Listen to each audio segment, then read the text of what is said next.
જય શિહોરી માં। આજ આપણે દર્શન કરશું શિહોરી માના। શિહોર માં આવેલું છે ખોડિયા સ્ટુડિયો રાજપરા। તમામનું સ્વાગત છે। તો ચાલો આપણે દર્શન કરવી। જય શિહોરી માતાજી।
અત્યારે આપણે ડુંગર ઉપર આવી ગયા છીએ અને જે માતાજીનો પથ્થર સાંકળેથી બાંધેલો છે તે પેલો પથ્થર છે। અને જે પથ્થર ઘણા વર્ષોથી બાંધેલો છે સાંકળેથી। તો આ પથ્થર અહીંથી ગીર પડ્યો હોય તો નીચે જો કેટલા મકાનો છે।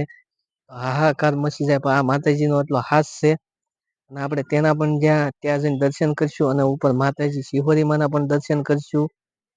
જય શિહોરી માં।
હા હા. બોલે શ્રી હોળી માત કી જય. માતાજી છે બ્રાહ્મણના દીકરી છે જાની. માતાજી નીચે શિબોર જૂનું ગામ કહેવાય અને આમો સોરો દેખાય સુખનાથની માથે સોરો. ત્યાં ગઢિયા બુઢિયા બેઠા પહેલા. પછી એકથી રૂવાંડા બેઠા. એમાં માતાજી વલણો કરતા હતા, સાય ફેરતા હતા. એમાંથી ઓરણી ફરી ગઈ માતાજી. અને માતાજીના વાળ હતા તે પાંજ્યા નીકળીના લાંબા. અને આમ રૂપનો અંબાર એમ. તે ફલાણા ભાઈ કીધા એટલે કોકના ઘરના એ કીધો કેવાય કે ઉગાડા માથે થાય છે એને કેટલો બધો અભિમાન છે આમને જેવા. એમાં નીચેથી વેપારમાંથી રસ્તો હતો ત્યાં એના ઘરવાળા નીકળ્યા, ભાળી ગયા કે આ વાત તો મારા વહુની જ કરે છે. પછી ઘેરે જઈને માથાકૂટ કરી, બાજ્યા એટલે તલવાર લીધી. તલવારથી માતાજીનું નાક કાપી નાખ્યું. નાક કાપ્યા પછી વાંયથી વાળ કાપી નાખી. પછી માતાજી ઘોડીને એના બાપાના ઘેરે વહી ગયા અને બાપાનું ઘર પડખે રહ્યું. પછી વાત કરી બધી કે મને આ રીતના મારી નામ કર્યું તેમ થયું એમ. પછી આમાં અમે બધાનું યુદ્ધ થયું. યુદ્ધ થયું એટલે મોટા ભાઈ મોટું યુદ્ધ થયું. કે હવામાન ધનો હોય, લોહીની નદી વેતી થઈ ગઈ એટલું યુદ્ધ થયું. યુદ્ધ બંધ નહોતું થતું એટલે માતાજી ત્યાંથી ભાગ્યા. પછી માતાજી ભાગીને સીધા ડુંગરો ચડી ગયા. ડુંગરો ચડીને અહીંયા આવીને સૂર્યને પુકાર કર્યો. એટલે માતાજીને કે મારું જો સત હોય ને મારા મનમાં કોઈ જાતનું પાપ નથી, જો તમે મને ઓલું કરતા હો તો મારે અહીંયા સમાઈ જવું છે.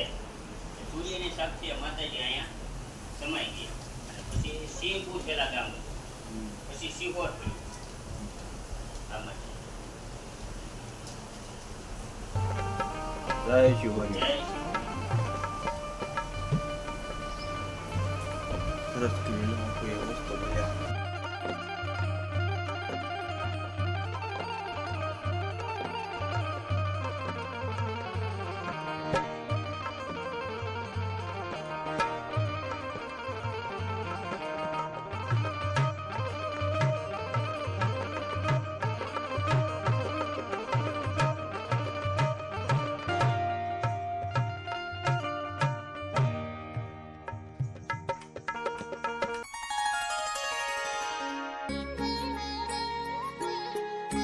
તમે જે જોઈ શકો છો આ જે પથ્થર છે ને આ જે ઈ સાંકળેથી બાંધેલો છે અને આખું શિવો નીચે છે. અહીંયા તમે જોઈ શકો છો આ પથ્થર લગભગ 300 થી 400 વર્ષ પહેલા બાંધેલો હતો અને આજે પણ આ સાંકળ જે છે તે કાટ પણ નથી ખાધી અને આજે પણ આ પથ્થર આ રીતનો ઊભો છે. આ તમે જોઈ શકો છો આ એક સાંકળ ઉપર જ તે આ પથ્થર બાંધેલો છે. તમે જોઈ શકો છો આ પથ્થર જો અહીંથી પડ્યો હોય તો જો આ નીચે કેટલું આખું બ્રેકગ્રાઉન્ડ છે આજે જોઈ લો. આપણે અત્યારે પથ્થરના દર્શન કરવી અને આ સાંકળને કાટ પણ નથી સડતો.